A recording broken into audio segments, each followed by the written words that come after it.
නමෝ තස්ස භගවතු වරහතු සම්මා සම්බුද්දස්ස නමෝ තස්ස භගවතු වරහතු සම්මා සම්බුද්දස්ස නමෝ තස්ස භගවතු වරහතු සම්මා සම්බුද්දස්ස ඒ අපගේ ශාස්ත්‍ර වූ සම්මා සම්බුදුරජාණන් වහන්සේට අප හැම දිනාගේම নমස්කාරය වේවා. සුපින්වත්නි, අදත් ඔබ ඊටාම ශ්‍රද්ධාවෙන් විවරණය වැඩසටහන් මාලාවේ අද දිනට નિયમિત උතුම් ධර්මානුශාසනාවයි ශ්‍රවණය කරන්නට බලාපොරොත්තු වන්නේ. මේ දේශනාව මාලාවම ඔබට වඩා හුරුයි දැන්. හේතුව ඔබ වඩාත් ප්‍රිය භාවයෙන්, වඩාත් ලෙන්ගතුව, වඩා උනන්දුවෙන්, කැමැත්තෙන් සජ්ජායනා කරන ගාථා රත්නයන් වෙනුවෙන් ඉදිරිපත් කරන විදර්ශනාත්මක අර්ථ දැක්වීමයි අපි මේ තුලින් සිද්ධ කරන්නේ. ඒක ඊටාම ප්‍රශස්ත අවස්ථාවක්. මේ විදර්ශනාත්මක පරයය ඊටාම පැහැදිලි ගැඹුරු අවස්ථාවක්. එතකොට අපිට මේ පුද පූජා වලින් පවා නිවන් අවබෝධය කරා පිවිසෙන්න පුළුවන් කියන කාරණය. අවබෝධය කරා ගොඩනැගෙන්න පුළුවන් කියන කාරණය අප කොහොම හරි මේ ගාථාවන් අවුස්සලා ඒවායේ අර්ථය නිවනට උදව් වන ආකාරයෙන් විමසා බැලීම වටිනවා. ඒක නව අර්ථ දැක්වීමක්, නව ප්‍රතිසංස්කරණයක් විදිහටම නෙමෙයි අපි කරන්නේ. නමුත් අපගේ බුදුරජාණන් වහන්සේගේ බුද්ධ ශාසනයේ මුඛ්‍ය අරමුණ, ඉලක්කය තමයි අමා මහ නිවන. එතකොට අමා මහ නිවන කුළු ගැන්වෙන ආකාරයට තමයි අපි දේශනාව භාවිතා කළ යුත්තේ. වත් පිළිවෙත්, වන්දනාමාන කිරීම, අපි මේ විවරණේ ආරම්භයේ নমස්කාරයේ අර්ථය පවා පැහැදිලි කරමින් ආපු මේ වැඩපිළිවෙල පුද්ගලයාගේ චිත්තසංතානයේ මහා ගැඹුරු අර්ථයක් කරා හසුරුවනවා. පුද්ගලයාගේ චිත්තසංතානයේ ඊටා විධිමත් ගැඹුරකට ගෙනියනවා. එහිදී අපි මීට සති දෙකකට පෙරදී පහන් පූජාවට ලබා දුන්නු අර්ථය සංකලනය කොට එහි දාර්ශනික අර්ථය අද දේශනාවෙන් මතු කරමින් අපි පහන් පූජාවේ අර්ථය නිමා කරනවා. ඔබට වඩාත් ප්‍රකට, ඔබ මුමුණන, ඔබේ වචනවල නිරන්තරයෙන් රැවුදෙන, කුඩා දරුවෙක්ගේ හිට හැම කෙනෙකුටම වැටහෙන, හැම කෙනෙකුටම තේරුම් ගන්නට හැකිවන, හැම කෙනෙක්ගේම මතකයේ තියෙන පහන් පූජාව. ඝනසාරප්ප දිත්තේන දීපේන තමදන්සිනා තිලෝක දීපං සම්බුද්ධං පූජයාමි තමෝනුදං කියන අර්ථ ගාථාවේ මතකය තුලට අර්ථය දෙකතු කරන්නයි, නිර්වාණගාමී අර්ථයක් මුසු කරන්නයි අපි විවරණේ උත්සාහ කරන්නේ. ඒකෙදි අපි විවිධ විදියට පැහැදිලි කිරීම කීපයක් කරගෙන ආවා. අද මෙතනදී අපි එකම වචනයක් පිළිබඳව පැහැදිලි කරනවා. ඒ තමයි තමෝනුදෝ කියන වචනය. පහන් පූජාවේ තියෙන තමෝනුදෝ කියන වචනේ. මේකට පොදු අදහස් අපි මීට පෙර විවරණයේදී මතු කළා. තමෝනුදෝ. මොකක්ද තමෝනුදෝ කියන්නේ? ඒතර තමෝනුදෝ කියනකොට ඔබට මතකයට එන්න ඕන අදහස මොකක්ද? ඇයි පහන් පූජාවට තමෝනුදෝ කියලා කියන්නේ? තමෝනුදෝ කියන වචනය පහන් පූජා කරන ගාථාවේ තියෙන්නේ ඇයි? තියෙන්නේ වෙන මොකුත් නිසා නෙමෙයි. තියෙන්නේ අඳුර නැසීමේ අර්ථයෙන්. අඳුර නැසීමේ අර්ථය සහ ඒත් එක්කම ගොඩනැගෙන ආලෝකයේ විහිදීමේ අර්ථය මොකක්ද කියලා මීට පෙර පැහැදිලි කළා. නමුත් අද මට උවමනාව තියෙන්නේ පහන් පූජාවේ තමෝනුදෝ කියන වාක්‍ය භාවිතය තුළ පෙන්වා දෙන, මේ වාක්‍ය භාවිතය තුළ පැහැදිලි වෙන අඳුර නැසීම කියන අර්ථය, අඳුර නැසීම කියන කාරණය කුමන කාරණයක් මතද? කුමක්ද අන්ධකාරය? කුමක්ද අඳුරේ අතපොත ගන්නවා කියන්නේ? මොකක්ද අඳුර නැසෙනවා කියන්නේ කියන විදර්ශනා පරයයට අදාළ ධර්ම මාත්‍රයක් මතු කරන්නයි අපි මෙතනදී උත්සාහ කරන්නේ. පින්වත්නි, අපි මෝහාන්ධකාරයෙන් මුලා වෙලා, අපි මෝහාන්ධකාරයේම අතපොත ගගා ඉන්නවා. මොකක්ද මෝහය කියන්නේ? මේ අන්ධකාරයට හේතුව මොකක්ද කියලා ටිකක් ගැඹුරු කාරණයක් අද විවරණයෙන් මතු කරනවා. මෝහය පවතින්නේ කුමක් නිසාද? මෝහය පවතින්නේ පින්වත්නි ආශ්‍රව නිසා. තමන්ගේ හිතේ ආශ්‍රව පවතින තාක්කල් පුද්ගලයාගේ සිත තුළ මෝහය පවතිනවා. එතකොට මෝහය පවතින්නේ පුද්ගලයාගේ හිතේ ආශ්‍රව පවතින නිසා. මොනවද ආශ්‍රව? කාමාසවා, භවආසවා, අවිජ්ජාසවා. එතකොට අද අපි පහන් පූජාවේ තමෝ නුදෝ කියන වචනේ විතරයි විස්තර කරගන්නේ. අඳුර නසනවා කියන එක අපට ඇහෙන් දකින්න පුළුවන්. පහන පත්තු කළාම අඳුරක් තියෙනවනේ ඒ අඳුර නැති වෙලා යනවා. ඒ අඳුර කොහෙටද ගියේ කියලා කතා කරන්න බෑ. අඳුර නැති වුණේ හේතු සහිතවයි. එතකොට අන්ධකාරය කොහෙද ගියේ? අන්න අන්ධකාරය අතර හැංගුණා. අහවල් තැන සැඟවිලා තියෙනවා කියලා අන්ධකාරය ගියපු තැනක් කතා කරන්න බෑ පහන් පත්තු කිරීමෙන්. එතකොට පහන් පත්තු කරන්නේ යම් වෙලාවකද ඒ පහන පත්තු වීමත් එක්කම අන්ධකාරය නැසී යනවා. එතකොට මේ අන්ධකාරය නැසී යාම හේතු සහිතව වෙච්ච දෙයක්. හේතු රහිතව වෙච්ච දෙයක් නෙමෙයි. මොකක්ද අන්ධකාරය නැසීමට හේතුව? අන්ධකාරය නැසීමට හේතුව ආලෝකයේ පැතිරීමයි. එහෙමනම් මේ මෝහාන්ධකාරය පවතින්නේ මොකක් නිසාද? මොකක් මතද අන්ධකාරය පවතින්නේ? හරියට අන්ධකාරය පවතින්නේ මෝහය නැමැති අන්ධකාරය Taman තුල පවතින්නේ වෙන කුමක්වත් නිසා නෙමෙයි. මෝහාන්ධකාරය පවතින්නේ ආශ්‍රව තියෙනකන් විතරයි. මොනවද ආශ්‍රව? කාමාසවා, භවආසවා, අවිජ්ජාසවා. එතකොට ආශ්‍රවයන්ගෙන් නිදහස් වීමේ ආලෝකේ පතුරවා ගන්න පණිවිඩය කුමක්ද? කොහොමද පත්තු කරගන්නේ? අභ්‍යන්තරයේ දල්වා ගන්නේ කොහොමද? භාග්‍යවතුන් වහන්සේ මතක් කරේ අවිද්‍යාවෙන් අන්ධකාරයේ අතපොත ගන්න ලෝකය ප්‍රඥාවේ දැල්ලත් එක්ක අවිද්‍යාවේ අඳුර තිමිර පටල පිලිස්සී යන බවයි. ඔකට බොහොම ලස්සන දේශනාවක් තියෙනවා. සුන්දරිකා සූත්‍රය. සුන්දරිකා ගඟ ළඟ බුදුරජාණන් වහන්සේ වැඩ හිටියා. සුන්දරිකා ගඟ ළඟ භාග්‍යවතුන් වහන්සේ වැඩ ඉන්නකොට සුන්දරික බ්‍රාහ්මණයයි දා උදේම ගිනි දෙවියෝ පුදන්න ඇවිල්ලා. එයා ගිනි දෙවියෝ පුදන්නයි ලෑස්ති වුණේ. ගිනි දෙවියෝ පුදන්න ලෑස්ති වෙලා හිටපු සුන්දරික බ්‍රාහ්මණයා ගිනි දෙවියෝ පුදලා ඉවර වෙලා සුන්දරිකා ගඟ අයිනේ වැල්ලේ ඇවිදගෙන ඉස්සරහට ආවා. එයා වැල්ලේ ඇවිදගෙන ඉස්සරහට ආවේ ඉතුරු වෙච්ච මේ ආහාර ටික කාට හරි දෙන්න කෙනෙක් හම්බ වේවි කියලා හිතාගෙන. එතකොට මේ ඉතුරු වෙච්ච ආහාර ටික කාට හරි දෙනවා කියලා හිතාගෙන කාට හරි දෙන අදහසින් එයා වැල්ලේ ඇවිදගෙන ආව. එක අතකින් රත්තරන් තැටියක් අරගෙන, එයා බොහොම ධනවත් බ්‍රාහ්මණයෙක්.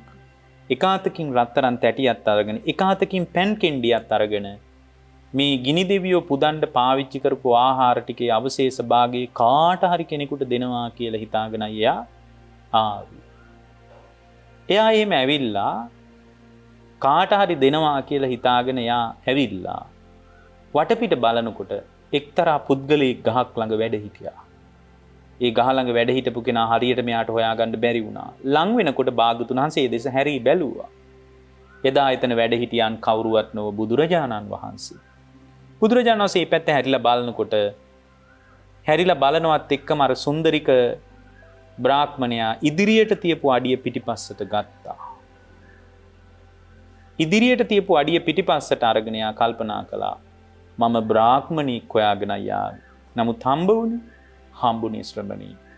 ශ්‍රමණීකට මේ කෑම දෙන්න ඕනේ නැහැ. මේ අවශේෂ භාගයට සුදුස්සා බමුණෙක්මයි. හැරිලා යන්න යනකොට බුදුරජාණන් වහන්සේ නැවතත් සාමාන්‍ය විදියට මේ වැඩ හිටියා. හැරිලා බලලා උන්වහන්සේ කතා කරන්න ගියේ නෑ. ඒතර එයා එකපාරම කල්පනා කළා යා නෑ හිස මුඩු කරගත්ත බමුණොත් ඉන්න බැරි කමක් නෑනේ. ඒ නිසා හිස මුඩු කරගත්ත බමුණු ඉන්න පුළුවන්. පොඩ්ඩක් මේ භවතාගේ කුලය අහන්න ඕන කියලා මේ ඔබ වහන්සේගේ වංශය මොකක්ද කියලා දැනගන්න පුළුවන්ද? එහෙම ඇහුවා. එතකොට භාග්‍යතුන් වහන්සේ වදාලා බ්‍රාහ්මණය කුලේ අහන්න එපා. කුලේ අහන්න එපා. බ්‍රාහ්මණය චරණය අහන්න කිව්වා. කුලේ අහන්න නැතුව බ්‍රාහ්මණය චරණය අහන්න කිව්වා. කුලේ වැඩක් නැහැ කිව්වා. චරණයයි වැදගත් කිව්වා. ඔබ ඔය සෑහෙන වෙලාවක් ගිනි දැල්වපු විදිය මම බලාගෙන කිව්වා. ඕක ලෝකේ සැබෑම දැල්වීම නෙමෙයි. එහෙමනම් දැන් අපිත් පහන් පූජා කරන්නේ නිකම්ම අල්ලපු ගෙදර කෙනත් කළා, අපේ අම්මත් කළා, මමත් කළ යුතුයි. පන්සලේ හාමුදුරුවොත් කියනවා පහන් පත්තු කරන්න. ඒ නිසා මමත් ඒ අදහස නෙමෙයි. ඊට වඩා ගැඹුරු අදහසකට අපි ආ යුතුයි. ඒකයි භාග්‍යවතුන් වහන්සේ මෙතනදී මතු කරනවා. ඔබ ඔය දැල්වපු ගින්න ගැන මම බලාගෙන හිටියා. ඕකේ ලෝකේ සැබෑම දැල්වීම නෙමෙයි. ඕක ලෝකේ ඔබ ඔය දැල්වපු දැල්වීම උදෙන්ම ලෝකේ ඇත්තම දැල්වීම කියලා මම කියන්නේ නැහැ. ඕක ලෝකේ ඇත්තම දැල්වීම නෙමෙයි. ලෝකේ සැබෑම දැල්වීම තමයි තමන්ගේ හෘද සාක්ෂිය දැල්ව ගන්න කියලා. අන්න ලෝකේ සුන්දරම දැල්වීම තමන්ගේ හෘද සාක්ෂිය දැල්වා ගැනීම. එතකොට හෘද සාක්ෂිය දැල්වා ගැනීමේ වාසිය මොකක්ද? හෘද සාක්ෂිය දැල්වා ගැනීමෙන් ලැබෙන ප්‍රතිලාභය මොකක්ද? හිතලා බලන්න පුළුවන්. භාග්‍යවතුන් වහන්සේ වදාලා හෘද සාක්ෂිය බ්‍රාහ්මණීය දැල්වා ගත්තොත් අවිද්‍යාවේ අන්ධකාරයට අයිති රොඩු උපක්ඛිලේශ ඔක්කොම පිලිසී යන්න පටන් ගන්නවා. ඔක්කොම පිලිසී යන්න පටන් ගන්නවා. ඒ නිසා ලෝකේ සැබෑ දැල්වීම ගින්න දැල්වීම නෙමෙයි. ඒක පහන් දැල්වන අයටත් සාධාරණයි. ලෝකේ සැබෑම දැල්වීම පහන් දැල්වීමම කියලා හිතන්න එපා. හැබැයි නිවන කුළු ගැන්වෙන ආකාරයට යම් කෙනෙකුට පහන දැල්වන්න පුළුවන් වුණොත් ඒක ලෝක සැබෑ දැල්වීමට උදව් කරගන්න පුළුවන්. ඒකයි වාසිය. ලෝකේ සැබෑම දැල්වීමට අදාළ අදහසක් නිමිත්තක් ගන්න පුළුවන්. දැන් සුන්දරික බ්‍රාහ්මණයාට භාග්‍යවතුන් වහන්සේ වදාළේ ලෝකේ සැබෑම දැල්වීම ඔය ඔබ දැල්වපු දැල්වීම නෙමෙයි. ලෝකේ සැබෑම දැල්වීම ප්‍රඥා ලෝකයෙන් Tamanගේ හෘද සාක්ෂිය දැල්වීමයි. එතකොට රාග දේශ මොහ පිලිස්සී යන්න පටන් ගන්නවා. මෝහාන්ධකාරයේ දුරු වෙන්න පටන් ගන්නවා. ඒ මෝහාන්ධකාරයේ දුරු වෙච්ච හිතක ආයතනික ලෝකයේ තුල රාගයක් හෝ ද්වේෂයක් හෝ මාන්නයක් හෝ පටිගයක් හෝ ඡන්දයක් හෝ නන්දියක් හෝ තෘෂ්ණාවක් හෝ කවර ආකාරයක කෙලෙසයක්වත් ඇති වෙන්නේ නැහැ. එහෙමනම් අපට වදාලා මෝහාන්ධකාරයේ නම් වූ මුලාව දුරු කරගත්ත සැබෑ ශ්‍රාවකයෙක් වන හැටියටයි.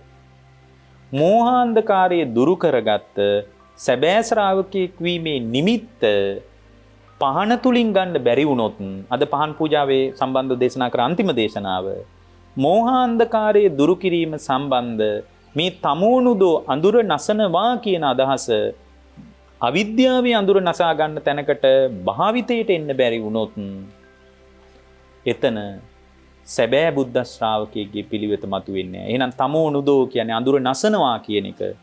ඒක මේ ඇහැට පේන අන්ධකාරයේ නසනවා කියන එක නෙමෙයි. මොකද අවිද්‍යාව අන්ධකාරය ඇහැට අහුවෙන්නේ නැහැ. පින්වත්නි, ඉර පෑවුවත් අවිද්‍යාව අන්ධකාරය නම් නසන්න බෑ. ඉර පායලා තියෙන වෙලාවකවත් අවිද්‍යාවේ අන්ධකාරය නසන්න බෑ. එතකොට සැබෑ අඳුර නැසීමට උදව් වෙන්නේ යෝනිසෝ මනසිකාරයයි. සැබෑ අන්ධකාරය සැබෑ අවිද්‍යාවේ අඳුර නැසීමට උදව් වෙන්නේ යෝනිසෝ මනසිකාරයයි. මොකද පහන දැල්වන්න කලින් පහනේ සූදානමක් තියෙන්න ඕනේ. තෙල් දාලා, තිරය දාලා, පහන ලෑස්ති කරගෙන, ගිනි දැල්වීමට ගිලි පුළඟු ලෑස්ති කරගෙන, ඔක්කොම ලෑස්ති කරගෙන පහන් දැල්වන්න සූදානම් කරගන්න ඕනේ පහන. අන්නේ සූදානම තුල නේද පහන දැල්වීම තුලින් ආලෝකයේ පැතිරීමේ දෙවැනි පියවර මතුවෙන්නේ. ඕකට ලස්සන දේශනාවක් තියෙනවා. පින්වත් මහණෙනි, අරුණෝදය නැගෙනවා කියලා දෙයක් ලෝකේ තියෙනවා. අරුණෝදය නැගෙනවා කියන එක හරි වැදගත් දෙයක්. අරුණෝදය කියන්නේ මොකක්ද? අරුණෝදය කියන්නේ ඉර පායන්න කලින් අහසේ දර්ශනය වෙන රතු පාට දර්ශනය. ඒකට අපි කියන්නේ මොකද්ද? ඒකට අරුණෝදය කියලායි කියන්නේ. ඉර පායන්න කලින් අහසේ දර්ශනය වෙනවා බොහෝම ලස්සන දර්ශනයක්. ඒක හරි චමත්කාර ජනකයි. ඒක විඳින්න මිනිස්සු කැමති. එතකොට මේ රතු පාට දර්ශනයට අපි කියන්නේ අරුණෝදය. ඒ අරුණෝදය නැගිනවා නම් අරුණෝදය නැගීමෙන් කියනවා පණිවිඩයක්. අරුණෝදය නැගෙන එකෙන් කියවෙනවා අදහසක්. අරුණෝදය නැගෙන එකෙන් කියන අදහස මොකක්ද? අරුණෝදය නැගෙන එක කියන අදහස තමයි ඉර පායන්න ලෑස්ති කියන එක. පින්වත් මහණෙනි, අරුණෝදය නැගෙනවා නම් සූර්යා පායනවා ස්ථිරයි. භාගතුන් වහන්සේ වදාලා. අන්න ඒ වගේ පින්වත් මහණෙනි, යම් වෙලාවක යෝනිසෝ මනසිකාරය ඇති වුණොත් ප්‍රඥා ලෝකයේ දැල්වීම ස්ථිරයි. ප්‍රඥා ලෝකයේ දැල්වීම ස්ථිරයි. එහෙමනම් ලෝකේ සැබෑ දැල්වීම කියන්නේ තෙල් දාලා, තිරේ දාලා, පහන ලෑස්ති කරලා බුද්ධාසනයේ මත පහන් පූජා කරන එකම නෙමෙයි. හැබැයි පහන් පූජා කරන කී අස්සේ සැඟවිලා තියෙන තමෝනුදෝ කියන අර්ථයේ දාර්ශනික පදනම, තමෝනුදෝ කියන අදහසේ නිශ්චිත අර්ථය අපිට මතු කරගන්න පුළුවන් වුණොත්, ඒ මතු කරගන්න පුළුවන් වෙච්ච තැනක පින්වත්නි අපට පුළුවන් විමුක්තිගාමී පණිවිඩයට එකතු වෙන්න. ඒ භාග්‍යවතුන් වහන්සේ වදාළ නිවන නම් වූ පණිවිඩයත් එක්ක මිශ්‍ර වෙන්න පුළුවන්. සංයෝග වෙන්න පුළුවන්. එකතු වෙන්න පුළුවන්. දැන් ඒතකොට ඒ එකතු වීම හරිම වැදගත් අවස්ථාවක්. දැන් බලන්න භාග්‍යවතුන් වහන්සේ වදාලා අඳුර නැසෙනවා කියන එක සම්පූර්ණ හේතුඵල සහිතව වෙන වැඩක්. පටිච්ච සමුප්පාදව මෝහය පවතින්නේ ආශ්‍රව නිසා. ආශ්‍රව පවතින්නේ මෝහය නිසා. මේ දෙක හරියට එකට හිටවපු දරමිටි දෙකක් වගේ. අර නාම රූප පර්යායට වදාළ ලස්සන උපමාවක් තියෙන්නේ. දරමිටි දෙකක් එකට හේතු කළාම එකක් නිසා එකක් යැපෙනවනේ. අන්න ඒ වගේ අවිද්‍යාවේ අඳුර යැපෙන්නේ ආශ්‍රව මත. කාමාශ්‍රව, භවආශ්‍රව, අවිජ්ජාශ්‍රව. එතකොට මේ කාමාශ්‍රව, භවආශ්‍රව, අවිජ්ජාශ්‍රව, පටිච්ච අපිට ඒකට තියෙනවා අභිධර්ම ක්‍රමයට අනුව දිට්ඨි ආශ්‍රව කියලා කොටසකුත්. එහෙමනම් කාමාශ්‍රව, භවආශ්‍රව, අවිජ්ජාශ්‍රව කියන ඒවා හේතු වෙලා තියෙන්නේ පින්වත්නි මෝහාන්ධකාරයට. ඔන්න ඔය අන්ධකාරයේ නසනවා කියන අදහස අපි පහන තුලින් ගන්න ඕන කොහොම හරි. තමෝ නුදෝ කියන පහන් පූජාවට පාවිච්චි කරන අදහසේ සැබෑම අර්ථය මතු කරගත්තොත්, ඒ සැබෑම අර්ථය මතු වෙච්ච තැනක ඒ ශ්‍රාවකයන් නිවෙනවා. පහන් පත්තු කර කර නිවෙන්න පුළුවන්. පහන් පත්තු කර කර අභ්‍යන්තරේ නිවා ගන්න පුළුවන්. එතකොට දැන් ආශ්‍රව හේතු වෙනවා මෝහයට, මෝහාන්ධකාරයට. ඒ මෝහාන්ධකාරේ පවතින ආශ්‍රව තියෙන තාක්කල්. මේ දෙක එකට හිතවපු ධර්මිටි දෙකක් වගේ. මෝහය තියෙන තාක්කල් ආශ්‍රව පවතිනවා, ආශ්‍රව තියෙන තාක්කල් මෝහය පවතිනවා. එකම කාසිය දෙපැත්ත වගේ. එතකොට මෝහය තියෙන තාක්කල් ආශ්‍රව පවතිනකොට ආශ්‍රව පදනම් කරගෙන තමයි අවිද්‍යා අන්ධකාරයම වැඩෙන්නේ. අන්න බලන්න. අවිද්‍යාව වැඩෙන්නේ. එතකොට අවිද්‍යාව නිසා ඒ පුද්ගලයා තුළ සංකාර ගොඩ නැගෙනවා. එයාට තේරෙන්නේ නැහැ මෝහය නිසා. අඳුර නැසීමේ අර්ථය මතුවෙලා නැහැ. අඳුර නසනවා කියන ස්වභාවය තියෙනවා. අඳුර ලෝකේ භයානකම අන්ධකාරය තමයි අවිද්‍යා අන්ධකාරය. ඒක නසන්න ඉර පෑවුවත් බෑ. ඒක නසන්න බුදු කෙනෙක් පහළ වෙන්න ඕන. ඒක නිකම්ම නැසින්නේ නැහැ. එතකොට සංකාර පදනම් කරගෙන විඥානයක් පිහිටනවා. විඥානයක් බැසගත්තොත් විඥානයේ පදනම් කරගෙන විඥාන පච්චයා නාම රූපං. නාම රූප කියලා ධර්ම දෙකක් වැඩෙනවා. නාම රූප වැඩෙන්නේ අවිද්‍යාව පදනම් කරගෙන. දුරම හේතු අවිද්‍යාව. නාම රූප වැඩුණොත් නාම රූප ප්‍රත්‍යයෙන් ආයතන හයක් සකස් වෙනවා. සලආයතන. ආයතන හය සකස් වුණොත් සලආයතන පච්චයා පස්සෝ ආයතන වල ස්පර්ශ වෙනවා. ස්පර්ශේ නිසා පුද්ගලයා තුළ විඳීම් හට ගන්නවා. විඳින ලෝකයේ කෙරෙහි විඳින දේවල් කෙරෙහි ඇස හරහා විඳිනවා, කන හරහා විඳිනවා, නාසය හරහා විඳිනවා, දිව හරහා විඳිනවා, කය හරහා විඳිනවා, මනස හරහා විඳිනවා. මෙන්න මේ ගැඹුරුම කාරණය තමයි පහන් පූජාවෙන් අපි මතු කරගන්න ඕන. මේ මම අද මේ පැහැදිලි කරන්නේ තමෝනුදෝ කියන එකම වචනේ. පහන් පූජාවේ මතක් කරන තමෝනුදෝ කියන වචනේ. ඊට පස්සේ පින්වත්නි ඒ පුද්ගලයා තුල ඒ පුද්ගල චිත්ත සංතානය තුල විවිධාකාර වේදනාව පදනම් කරගෙන වේදනා පච්චයා තණ්හා විඳින දේ කෙරෙහි හිතේ තණ්හා උපදිනවා. විඳින දේ කෙරෙහි තණ්හා උපදිනවා. ඒතර තණ්හාව ඇතිවීම දුරම හේතුව අවිද්‍යාව. අවිද්‍යාවේ අඳුර. ඒක දුරු කරගන්න පහන් පත්තු කරලා මදි. හැබැයි පහන අස්සින් නිමිත්ත ගන්න පුළුවන්. පහන අස්සින් කර්මස්ථානෙට උදව්ව ගන්න පුළුවන්. ඒක විශාල උදව්වක් ඒක. මොකද මේ නිවන සම්බන්ධ කේන්ද්‍රගත පණිවිඩය මිහි පාවිච්චි කරන වචන වලින් තේරුම් කරන්න අමාරුයි. ඒ තේරුම් කරන්න අමාරු නිසාම බුදුරජාණන් වහන්සේ නොයෙක් තැන්වලදී අපට මේ ස්වභාව ධර්මයටම ආදේශ කර නිවීමේ පණිවිඩය මතු කළා. අන්න ඒ වගේ මේ පහනේ කතාව ASCII හරි ප්‍රායෝගිකව නිවන සම්බන්ධ අදහස ගන්න පුළුවන් පින්වත්. අදහස ගන්න පුළුවන්. දැන් බලන්න.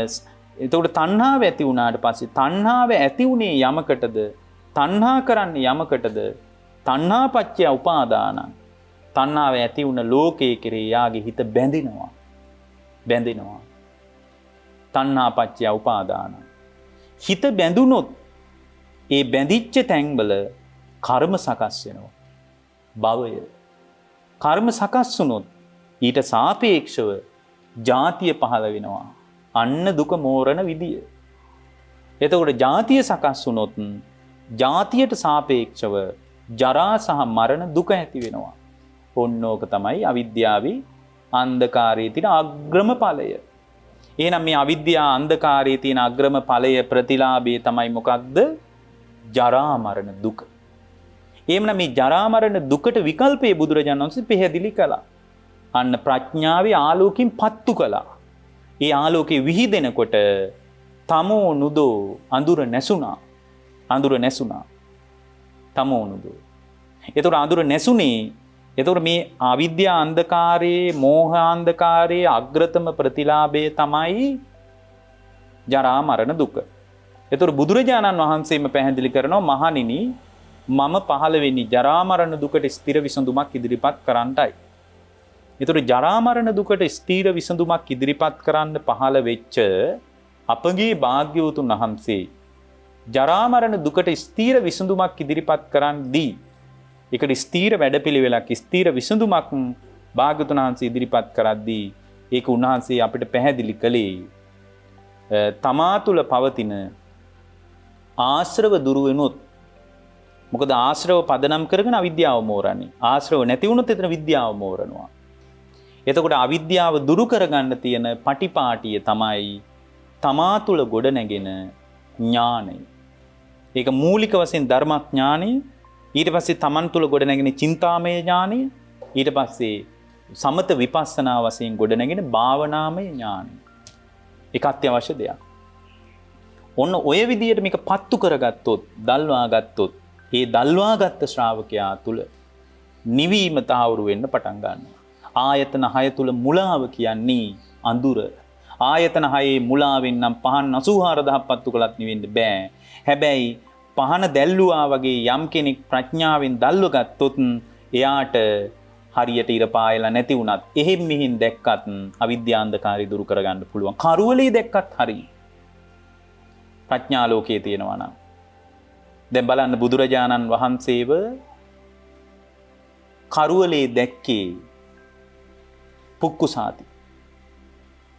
බාගෙට බිත්ති බැඳලා තියෙන ශාලාවේ කුම්භකාර ශාලාවේ එක කොනක භාග්‍යවතුන් වහන්සේද අනිත් කොනේ පුක්කුසාදිත වැඩ හිටියා.